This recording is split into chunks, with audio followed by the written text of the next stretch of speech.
नमस्कार और जय हिंद दोस्तों, मैं रवि शर्मा आप लोगों का स्वागत करता हूं डेली डिफेंस डायलॉग के आज के हमारे इस सेशन में।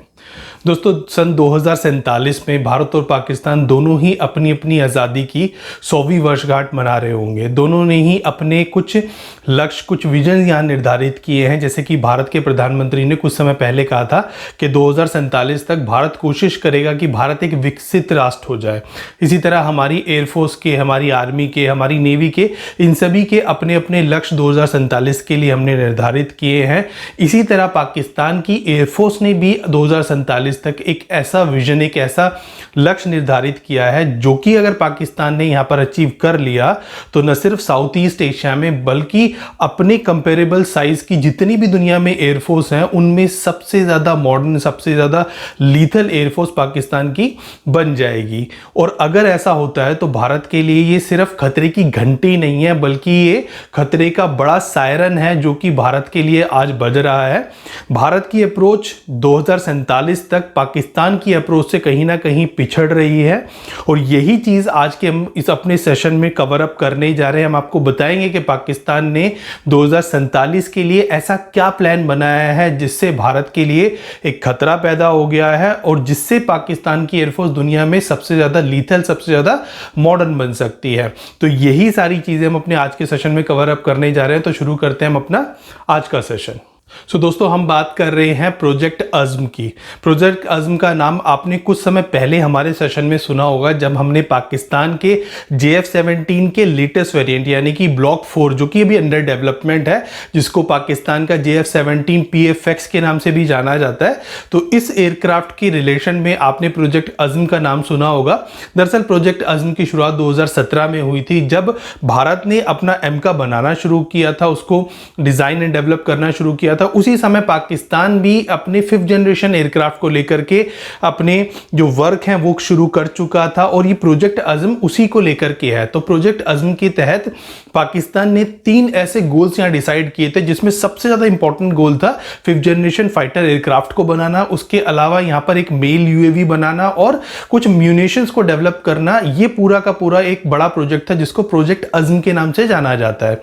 हालांकि पाकिस्तान ने बहुत जल्दी ये रियलाइज कर लिया कि पाकिस्तान 5th जनरेशन एयरक्राफ्ट को बनाने के लिए जो उसके रिसोर्सेज या फिर जो टेक्नोलॉजी है उस सब में कहीं ना कहीं लैग कर रहा है और पाकिस्तान को अगर ये टेक्नोलॉजी चाहिए तो उसको फॉरेन कोलैबोरेशंस यहाँ पर करनी पड़ेगी। इसके बाद पाकिस्तान ने पहले तुर्की के प्रोजेक्ट कान को स्टडी करना शुरू किया। कुछ हद तक उसकी खबरें ये भी आई थी कि पाकिस्तान ने तुर्की के इस प्रोजेक्ट को ज्वाइन कर लिया है, जहां पर तुर्की की तरफ से ये बताया गया था कि पाकिस्तान ने ऑफिशियली इस प्रोग्राम को एज अ डेवलपर ज्वाइन किया है। और पाकिस्तान के लगभग 200 से ज़्यादा जो इंजीनियर्स हैं वो आज के दिन में भी कान प्रोजेक्ट में वर्क कर रहे हैं। हालांकि पाकिस्तान पूरी तरह अभी कान प्रोजेक्ट का पार्टिसिपेंट नहीं बना है, बट फिर भी पाकिस्तान कहीं ना कहीं कान प्रोजेक्ट में इन्वॉल्व है। इसके अलावा पाकिस्तान यहाँ पर चाइना का 5th जनरेशन एयरक्राफ्ट जिसको शेनयान FC-31 बोला जाता है और जिसको आने वाले दिनों में J-31 बोला जाएगा, उसको लेने के लिए भी पाकिस्तान चाइना के साथ यहाँ पर डील करने जा रहा है और बहुत हद तक ये चीज़ें फाइनलाइज भी हो चुकी हैं। तो पाकिस्तान का जो आज के दिन में ये अज़्म प्रोजेक्ट है, ये दरअसल 2047 तक पाकिस्तान की सारी एयरफोर्स को यानी कि पाकिस्तान का जो हर एक एयरक्राफ्ट है उसको 5th जनरेशन एयरक्राफ्ट में ट्रांसफॉर्म करने का एक बड़ा विजन लेकर के यहाँ चल रहा है। और अगर ऐसा होता है तो दुनिया में शायद ऐसी भी पहली ही एयरफोर्स होगी जो कि अपने हर एक एयरक्राफ्ट को 5th जनरेशन एयरक्राफ्ट में ट्रांसफॉर्म कर लेगी। यानी कि पाकिस्तान का हर एक aircraft 5th generation stealth fighter होगा, जो कि आज भारत के पास एक भी 5th जनरेशन एयरक्राफ्ट नहीं है। वहीं पाकिस्तान आने वाले दिनों में अपने सारे एयरक्राफ्ट्स को रिप्लेस करके उनकी जगह 5th जनरेशन एयरक्राफ्ट को अपनी फोर्स में इंडक्ट करने जा रहा है और ये बहुत ज़्यादा बड़ा एक ओवर एम्बिशियस एक विजन है। हो सकता है पाकिस्तान इसको अचीव कर ले, हालांकि इसमें बहुत सारी कंस्ट्रेंट्स हैं, बहुत सारे इसमें हर्डल्स हैं, बट कहीं ना कहीं पाकिस्तान इसकी तरफ मूव करता हुआ नजर आ रहा है। और 2 5th जनरेशन एयरक्राफ्ट प्रोग्राम्स में पार्टिसिपेट करना, उनका कहीं ना कहीं पार्ट बनना, ये इसी स्ट्रेटजी की तरफ कहीं ना कहीं इशारा भी कर रहा है।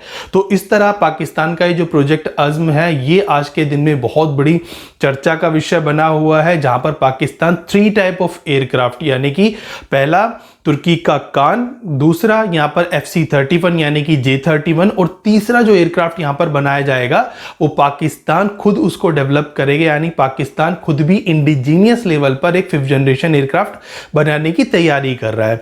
इसके लिए पाकिस्तान ने वही अप्रोच अपनाई है जो कि भारत ने अपनाई थी, यानी कि इंडिविजुअल टेक्नोलॉजीज जो कि 5th जनरेशन एयरक्राफ्ट के लिए चाहिए उनको डेवलप करने के लिए बहुत सारे इंस्टीट्यूट्स को डेवलप किया गया। एक एक इंस्टीट्यूट को वो टेक्नोलॉजी दी जा रही है और वो टेक्नोलॉजी ये इंस्टीट्यूट अपने इंडिजीनियस लेवल पर डेवलप कर रहे हैं। हालांकि यहाँ पर इन सभी टेक्नोलॉजीज में पाकिस्तान को तुर्की का भी साथ मिल रहा है और चाइना का भी साथ मिल रहा है। तो चाइना और तुर्की की मदद से पाकिस्तान इन टेक्नोलॉजीज को अपने यहाँ पर अलग अलग इंस्टीट्यूशंस में डेवलप कर रहा है। इसके लिए पाकिस्तान ने कई सारे अलग अलग इंस्टीट्यूशंस को भी यहाँ पर स्टैब्लिश किया है, जैसे कि एविएशन डिजाइन इंस्टीट्यूट, एक नया इंस्टीट्यूट स्टैब्लिश किया गया है। इसके अलावा यहाँ पर mission electronic design institute, aerospace design institute, इस तरह के काफी सारे इंस्टीट्यूशंस को यहाँ पर स्टैब्लिश किया जा रहा है और उनको इंडिविजुअल टेक्नोलॉजीज दी जा रही है। तो ये अप्रोच जो है बहुत हद तक भारत के लिए भी सक्सेसफुल अप्रोच साबित हो रही है, क्योंकि जो हमारा एमका है वो इसी तरह की अप्रोच से बन रहा है और हमारा जो 6th जनरेशन एयरक्राफ्ट बनेगा वो भी लगभग इसी तरह की टेक्नोलॉजी पर या इसी तरह की अप्रोच पर बनने जा रहा है। क्योंकि आज के दिन में जो डीआरडीओ हमारा लॉयन विंगमैन प्रोजेक्ट है जिसको हम कैट्स वॉरियर के नाम से जानते हैं, वो यहां पर शुरू किए हुए हैं और अनमैन्ड एरियल व्हीकल्स यहां पर बन रहे हैं। बहुत सारे ऐसे ड्रोन्स बन रहे हैं जहां पर मैन अनमैन्ड टैमिंग जो कैपेबिलिटीज है वो यहां पर अवेलेबल है। तो ये सारी चीजें 6th जनरेशन टेक्नोलॉजी की ही हैं। तो इसी तरह पाकिस्तान भी इन इंस्टीट्यूशंस के थ्रू ये सारी टेक्नोलॉजी जो कि 5th जनरेशन एयरक्राफ्ट के लिए जरूरी है वो इंडिविजुअल लेवल पर डेवलप कर रहा है। अब यहाँ पे आप लोगों के मन में एक सवाल आ रहा होगा कि पाकिस्तान अगर 2047 में अपने हर एक एयरक्राफ्ट को 5th generation stealth fighter aircraft देखता है तो उसकी जो करंट एयरक्राफ्ट्स हैं या फिर उसके जो करंट प्रोजेक्ट्स अभी चल रहे हैं एयरक्राफ्ट्स को लेकर के, उन सब का क्या होगा। तो देखिए JF-17 ब्लॉक 3 जो कि इसका लेटेस्ट वेरिएंट है वो 2047 तक जाते जाते लगभग 25 साल से ज्यादा की उसकी एज हो चुकी होगी और वो फेज आउट होने की जो कंडीशन है उसमें पहुंच चुका होगा। वैसे भी अभी जो JF-17 है वो लगभग 15 से 20 साल पुराना हो चुका है और तब तक वो फेज आउट होने की बिल्कुल कगार पे होगा। इसके अलावा जो उसके करंट प्रोजेक्ट चल रहे हैं जैसे कि JF-17 PFX, जिसके तहत कुछ साल पहले 2 यहां पर प्रोग्राम चलाए गए थे जिसको बोला गया था JF-17.17 या फिर JF-20।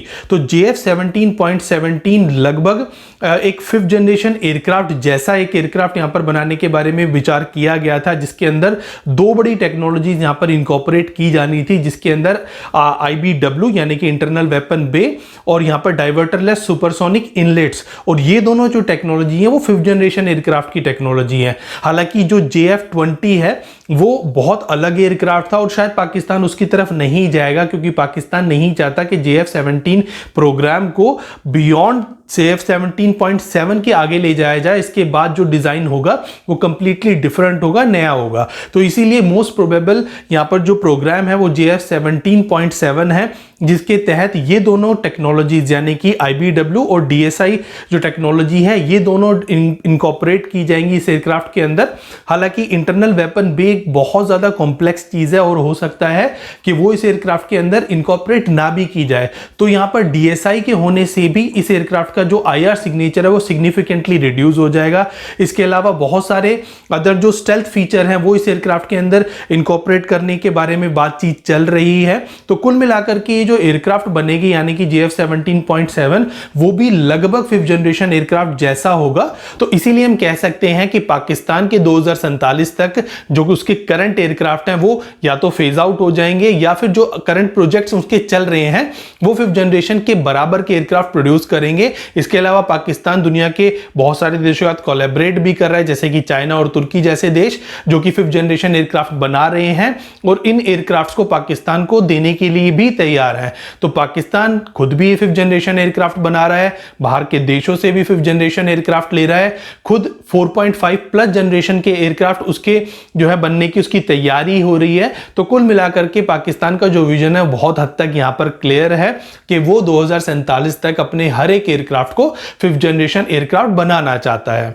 अब यहां पर हम बात करेंगे भारत के विजन की, जिसको कुछ दिनों पहले हमारे जो एयरफोर्स चीफ हैं उन्होंने भी यहां पर 8 अक्टूबर 2024 को एक प्रेस कॉन्फ्रेंस के दौरान मीडिया से बात करते हुए उन्होंने बताया था कि भारत 2047 तक अपनी एयरफोर्स को एक स्पेस फोर्स में ट्रांसफॉर्म करना चाहता है, यानी कि हमारी जो एयरफोर्स है वो स्पेस फोर्स बन जाएगी, जिसके तहत भारत 100 से ज्यादा सैटेलाइट्स को स्पेस में भेजने जा रहा है। इसके अलावा भारत के एयरक्राफ्ट का नंबर तो यहां पर नहीं बताया गया, पर भारत का जो एक विजन है यानी कि 42 स्क्वाड्रंस की जो भारत की नीड है उसको यहां पर फुलफिल करना चाहता है। इन सब के अलावा जितने भी एयरक्राफ्ट भारत के होंगे, यानी कि 2047 में जितने भारत के एयरक्राफ्ट होंगे वो 4.5 जनरेशन के होंगे। अब यहां पर आपको स्टार्क डिफरेंस नजर आएगा कि पाकिस्तान यहां पर 5th जनरेशन एयरक्राफ्ट की बात कर रहा है, बट भारत यहां पर 4.5 जनरेशन की ही एयरक्राफ्ट की बात कर रहा है।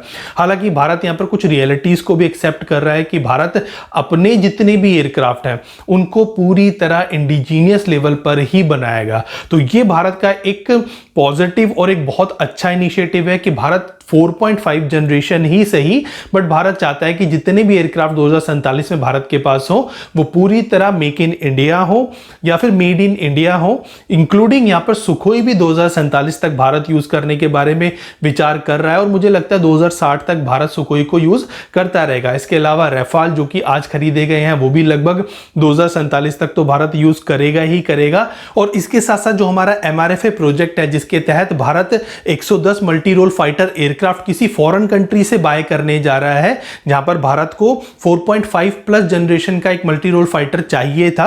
तो अब बात आ रही है कि इस प्रोजेक्ट में अब यहां पर 5th जनरेशन एयरक्राफ्ट को भी इंक्लूड किया जा रहा है, जिसकी हरी झंडी कहीं ना कहीं सरकार से इंडियन एयरफोर्स को मिल गई है। तो हो सकता है जो हमारा ये मल्टी रोल फाइटर एयरक्राफ्ट का जो एक्विजिशन प्रोजेक्ट है उसके तहत भारत किसी 5th जनरेशन एयरक्राफ्ट को with certain level of transfer of technology Bharat यहां पर परचेज कर ले। तो इस तरह 2047 तक भारत लगभग 4.5 प्लस जनरेशन के एयरक्राफ्ट को ऑपरेट करेगा। इसमें ज्यादातर एयरक्राफ्ट या तो मेक इन इंडिया होंगे या फिर भारत के ही indigenously design and developed aircraft होंगे। तो इस तरह से भारत की जो फ्लीट है 2047 में उनके नंबर्स तो अनसर्टन है, बट यहां पर जितने भी एयरक्राफ्ट होने वाले हैं वो 4.5 प्लस जनरेशन के होंगे। अब यहां पर एक रिपोर्ट भी रिसेंटली आई है जो कि भारत की अलार्मिंग सिचुएशन को कहीं ना कहीं दिखाती है, जो कि यूनिवर्सिटी ऑफ एल्बेनी के एक institute international institute for strategic studies and military balance का डेटा है, जो कि बताता है कि 2014 से 24 के बीच में भारत, पाकिस्तान और चाइना इन तीनों देशों की जो एयरफोर्सेज हैं उनकी स्ट्रेंथ किस तरह बढ़ी और किस तरह घटी है। तो यहां पर चाइना ने इसी बीच में 400 से ज्यादा नए एयरक्राफ्ट को अपनी फ्लीट के अंदर इसी टाइम पीरियड में ऐड ऑन किया है, जिसमें से काफी सारे 5th जनरेशन के एयरक्राफ्ट हैं। इन सब के साथ साथ पाकिस्तान ने 31 नए एयरक्राफ्ट को इंक्लूड किया है। तो वहीं भारत यहां पर 150 से ज्यादा एयरक्राफ्ट को लूज कर चुका है। तो पाकिस्तान और यहां पर चाइना की जो एयर फ्लीट है इसी पीरियड में यानी 2014 से 24 के बीच में ये बड़ी है। वहीं पर भारत ने 150 से ज्यादा एयरक्राफ्ट यहां पर लूज कर दिए हैं, या तो वो फेज आउट कर दिए गए हैं या फिर वो ग्राउंडेड होकर के अब वो उड़ने की कंडीशन में नहीं है। तो कुल मिलाकर के भारत की जो स्ट्रेंथ है इस समय वो डिक्लाइन हुई है। वहीं पर हमारे जो एडवर्सरीज हैं चाइना और पाकिस्तान, उनकी स्ट्रेंथ यहां पर इंक्रीज हुई है। और यही कारण है कि जो हमारी स्ट्रेंथ है अभी एयरफोर्स के स्क्वाड्रन की वो 31 पर आ चुकी है। और ये भी तब है जब भारत ने इसी टाइम पीरियड में रफाल जैसा एयरक्राफ्ट अपनी फोर्स के अंदर इंडक्ट कराया है। तो अगर वो नहीं होता तो ये स्ट्रेंथ और भी कम हो चुकी होती। तो कुल मिलाकर के भारत की जो सिचुएशन है काफी ज्यादा अलार्मिंग है। भारत को एयरक्राफ्ट भी चाहिए और भारत को न्यू टेक्नोलॉजी के एयरक्राफ्ट भी चाहिए, स्पेशली जो स्टेल्थ एयरक्राफ्ट है उनकी भी भारत को यहां पर आज के दिन में बहुत ज्यादा जरूरत है।